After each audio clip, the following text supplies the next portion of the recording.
லவ்தேத்து இயேசுஸ் கிறிஸ்துஸ். இயேசு கிறிஸ்துவுக்கு புகழ். தமிழ் கூறும் நல்லுலகில் வாழும் அனைத்து அன்புள்ளங்களுக்கும் வத்திக்கான் வானொலியின் வணக்கம். இறைவன் உங்கள் உள்ளத்தையும் இல்லத்தையும் தன் அன்பாலும் அருளாலும் அமைதியாலும் இன்றும் என்றும் நிரப்புவாராக.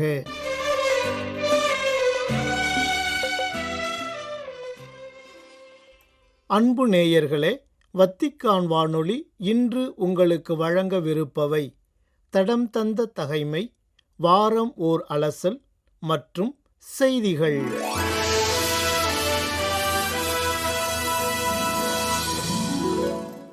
டிசம்பர் 8 தூய அமல அன்னை பெருவிழா.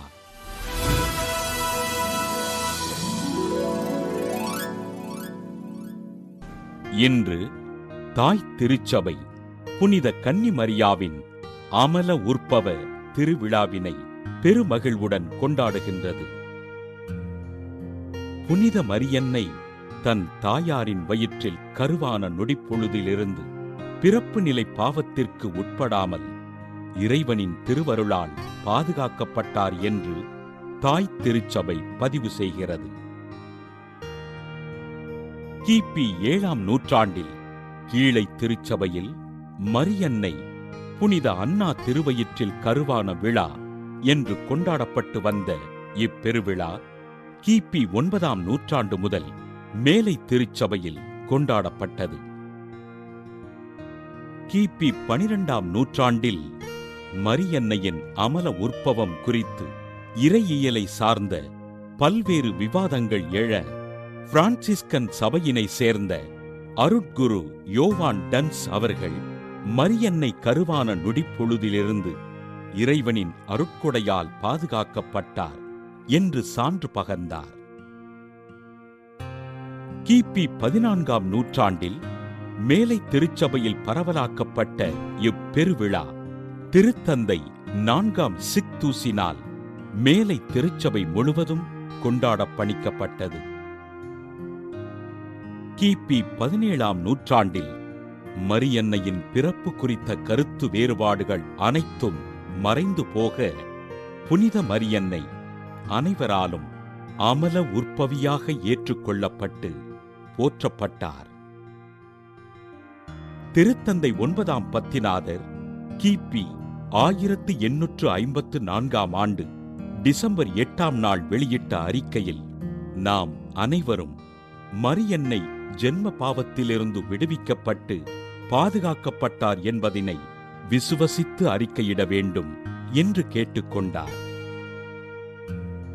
பிரான்ஸ் நாட்டில் மசபியல் குகையில் கிபி 1858ஆம் ஆண்டு மார்ச் 25ஆம் நாள் சிறுமி பெர்னதத்திற்கு காட்சி அளித்த புனித மரியன்னை நாமே அமல உற்பவம் என்று சான்று பகர்ந்தார். தூய அமல அன்னை பெருவிழாவினை கொண்டாடுகின்ற நாம் ஒவ்வொரு நொடிப்பொழுதும் புனித மரியன்னை நம்மோடு இருந்து நம்மை பாதுகாத்து வழிநடத்தும்படியாக வாஞ்சையோடு ஜெபிப்போம்.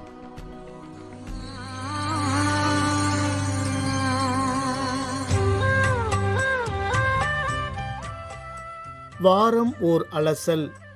உலக மலைகள் தினம்.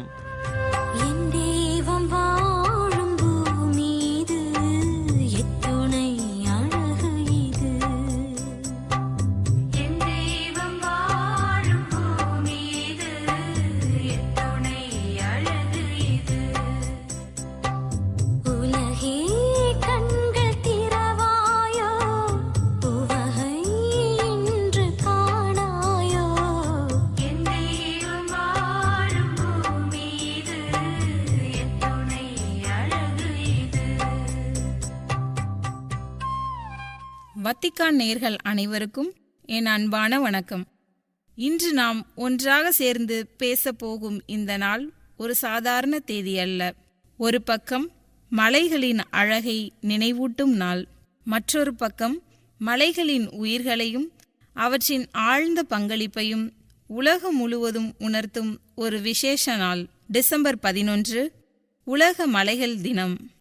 இந்த நாள் உலக மக்கள் மனதில் மலைகளை ஒரு புகைப்படமாக மட்டும் பார்க்காமல் அவற்றின் உயிர், வளம், பாதுகாப்பு, மனித வாழ்வில் அவை தரும் ஆழ்ந்த அர்த்தம் எல்லாவற்றையும் புரிய வைக்கும் நாள். மலைகள் என்றாலே பனிமூடிய உச்சி, பனித்துளிகளின் குளிர்ச்சி, மழையை பிடித்து வைத்திருக்கும் பசுமை, காற்றின் சுத்தம், ஆழம் நிறைந்த அமைதி.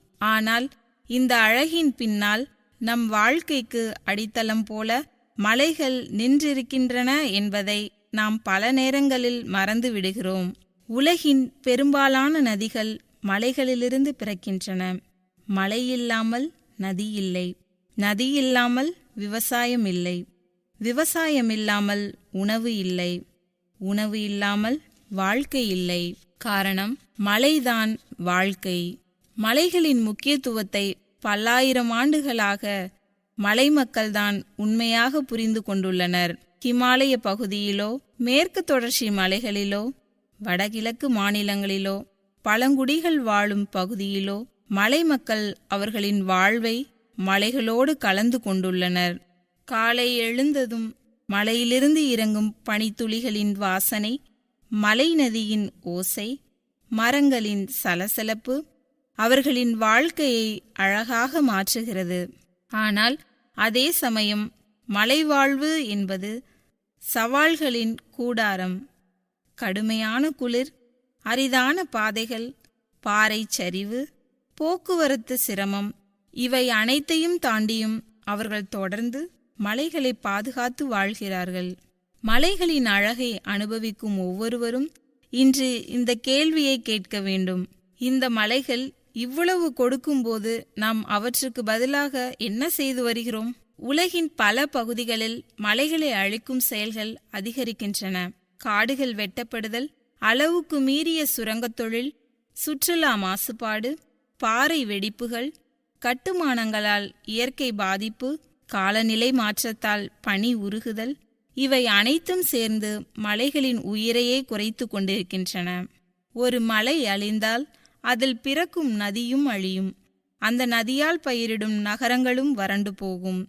மலையை அழிப்பது சுற்றுச்சூழலை அழிப்பது மட்டுமல்ல, மனிதனின் எதிர்காலத்தையும் அழிப்பது. உலக மலைகள் தினம் 1985ஆம் ஆண்டு ஐக்கிய நாடுகள் அமைப்பால் அறிவிக்கப்பட்டது. உலகத்தில் உள்ள ஒவ்வொரு நாடும் இந்த நாளை அவர்களின் பாரம்பரியத்திற்கேற்ப கொண்டாடுகின்றனர். பள்ளிகளில் மாணவர்கள் சுற்றுச்சூழலை பற்றிய விழிப்புணர்வு பெறுகிறார்கள். கல்லூரிகள் கருத்தரங்கம் நடத்துகின்றன. சுற்றுச்சூழல் அமைப்புகள் மலை பாதுகாப்பிற்கான இயக்கங்களை நடத்துகின்றன. ஊடகங்கள் மலைகளின் முக்கியத்துவத்தை மக்களிடம் கொண்டு செல்கின்றன. இந்த நாள் மலைகளை ரசிப்பதற்கான நாள் அல்ல, மலைகளை புரிந்து கொள்ளும் நாள், மலைகளை பாதுகாக்கும் நாள், மலை மக்களின் வாழ்க்கையை மதிக்கும் நாள். மலைகளின் அழகை காட்டிலும் அதன் பங்களிப்பு என்பது அதைவிட பெரியது. மலைகள் இல்லையெனில் நீரூற்றுகள் குறையும், நதிகள் வற்றும், விவசாயம் வீழ்ச்சியடையும், வனங்கள் அழியும், விலங்குகள் இடம் மாறும், காலநிலை வெப்பமயமாதல் அதிகரிக்கும். அதனால்தான் மலைகளின் பாதுகாப்பு உலகம் முழுவதும் பேசப்படும் முக்கியமான ஒரு விஷயம். மலைகள் அழகை தருகிறது, ஆம். ஆனால் அதைவிட முக்கியமாக மலைகள் நமக்கு ஒழுங்கையும் ஒத்துழைப்பையும் கற்றுக் கொடுக்கின்றன. ஒரு மலை அங்கு நிற்கும் ஒவ்வொரு மரத்தையும் காக்கும், ஒவ்வொரு பறவைக்கும் குடியிடமாக இருக்கும், ஒவ்வொரு நதிக்கும் தாயாக இருக்கும். ஆனால் இந்த மலையால் ஒரு மனிதனின் அலட்சியத்தை சமாளிக்க முடியாது. மலைப்பகுதியில் செல்லும்போது குப்பை எறிவது, பிளாஸ்டிக் பயன்படுத்துவது, மரங்களை வெட்டுவது, தண்ணீரை வீணாக்குவது இவை அனைத்தும் மலைகளின் நெஞ்சை காயப்படுத்துவது போல்தான். ஒரு மலை குரல் கொடுக்காது, ஆனால் அதன் பனி உருகும், அதன் பாறைகள் வழியும், அதன் மரங்கள் விழும்.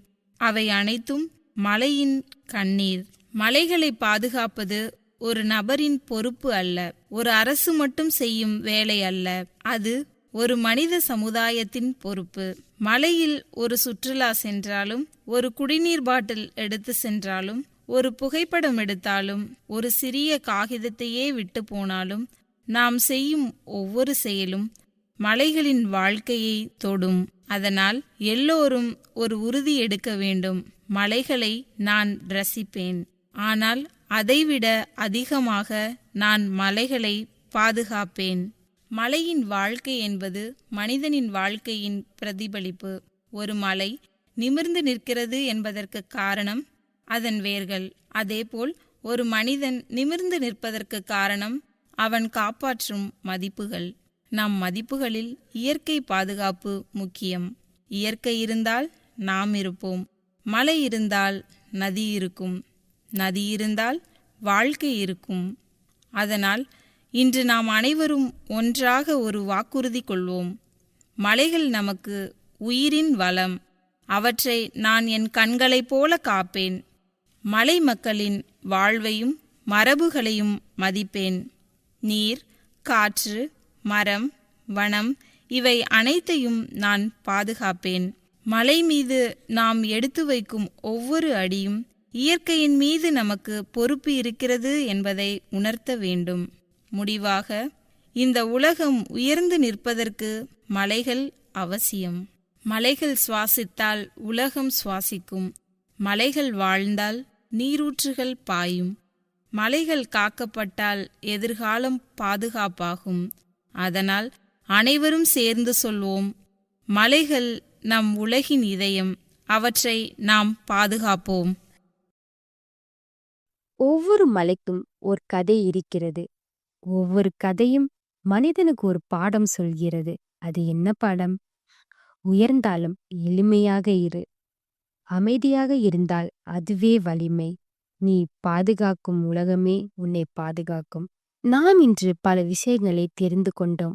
மலைகளின் பராமரிப்பு, மலைகளின் பாதுகாப்பு, பசுமையை காப்பது, மலை சாரல், நதிகளின் உருவாக்கம், வெப்பநிலை கட்டுப்பாடு, இவை எல்லாவற்றிற்கும் மலைகள்தான் அடித்தளம். இந்த மலைகளின் அழகையும் அவசியத்தையும் நமக்கு அழகாக இனிமையாக கூறிய திவ்யா அவருக்கு நம் மனமார்ந்த நன்றியை இந்த நேரத்தில் சொல்ல வேண்டும்.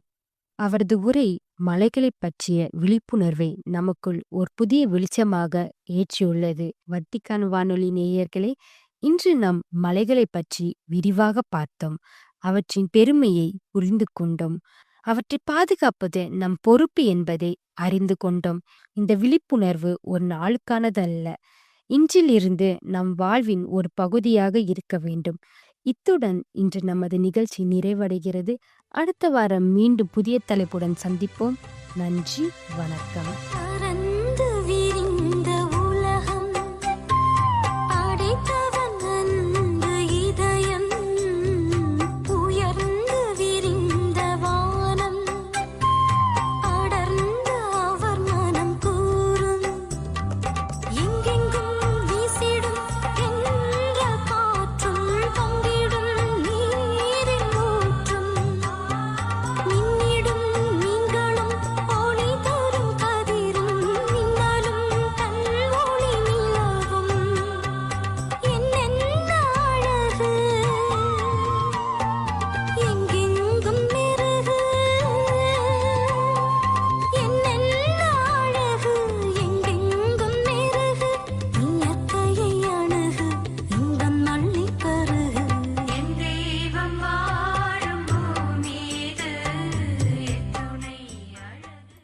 அன்பு நேயர்களே, இதுவரை நீங்கள் கேட்டு மகிழ்ந்தது வாரம் ஓர் அலசல், உலக மலைகள் தினம்.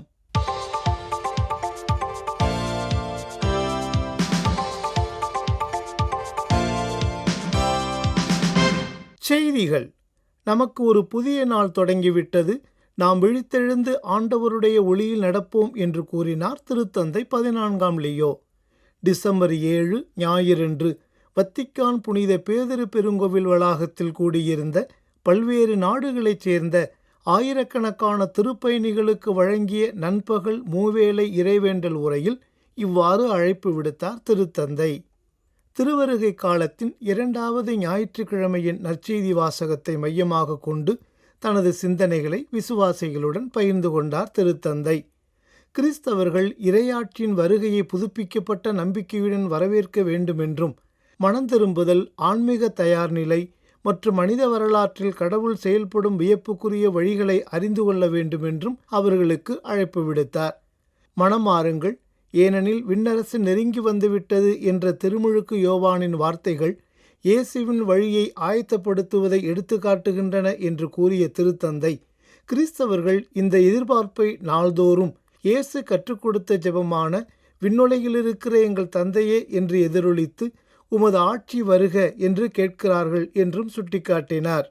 வரலாறு என்பது பூமிக்குரிய ஆற்றல்களால் வரையறுக்கப்படவில்லை, மாறாக கடவுளின் திட்டத்தால் வரையறுக்கப்படுகிறது என்ற நம்பிக்கையை இந்த இறைவேண்டல் வெளிப்படுத்துகிறது என்றும், நம்மை ஆதிக்கம் செலுத்த அல்ல, மாறாக நம்மை விடுவிப்பதற்காக ஆட்சி செய்ய வரும் ஒரு கடவுளின் பணியில் தங்கள் ஆற்றலை அர்ப்பணிக்க விசுவாசிகளை இது அழைக்கிறது என்றும் மொழிந்தார் திருத்தந்தை.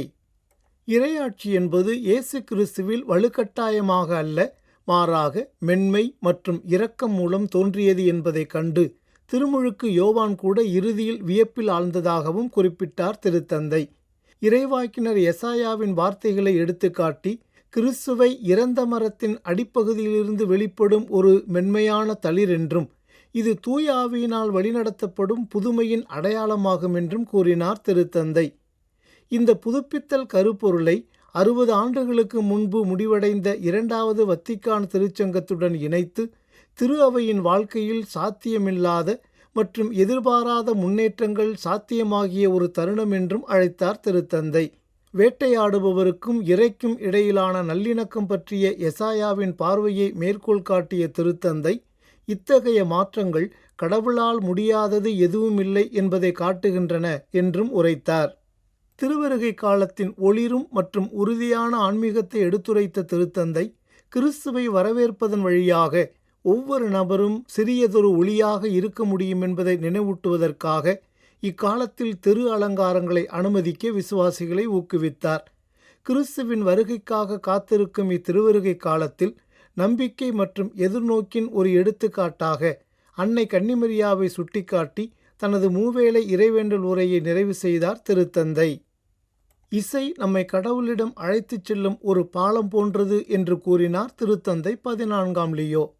டிசம்பர் 6 இச்சனிக்கிழமையன்று வத்திக்கானின் புனித 6ஆம் பவுலரங்கில் இடம்பெற்ற ஏழைகளுக்கான 6ஆம் ஆண்டு இசை நிகழ்ச்சி ஒன்றில் கலந்து கொண்டு உரையாற்றிய போது இவ்வாறு கூறினார் திருத்தந்தை. இசை நிகழ்ச்சிகளை ஆர்வமுடன் கண்டு ரசித்த திருத்தந்தை, இசையை அனைவரும் அணுகக்கூடிய ஒரு உலகளாவிய தெய்வீக கொடை என்றும் பாராட்டினார். கிறிஸ்மஸ் விழாவிற்கும் இசைக்கும் இடையே உள்ள ஆழமான தொடர்பை பற்றி குறிப்பிட்ட திருத்தந்தை, கடவுளின் அன்பின் பாடலான இயேசு கிறிஸ்துவை கேட்க தயாராக இருக்கும் திறந்த கவனமுள்ள இதயங்களுடன் அவரது பிறப்பிற்கு தயாராகுமாறு அனைவரையும் கேட்டுக்கொண்டார். அண்மைய மாதங்கள் மற்றும் வாரங்களில் தென்கிழக்கு ஆசிய நாடுகளில் சூறாவளி, வெள்ளம் மற்றும் புயல்களின் பேரழிவால் குழந்தைகள் பெரும் விளைவுகளை எதிர்கொள்ள வேண்டியிருக்கிறது என்று கூறியுள்ளது யுனிசெஃப் நிறுவனம்.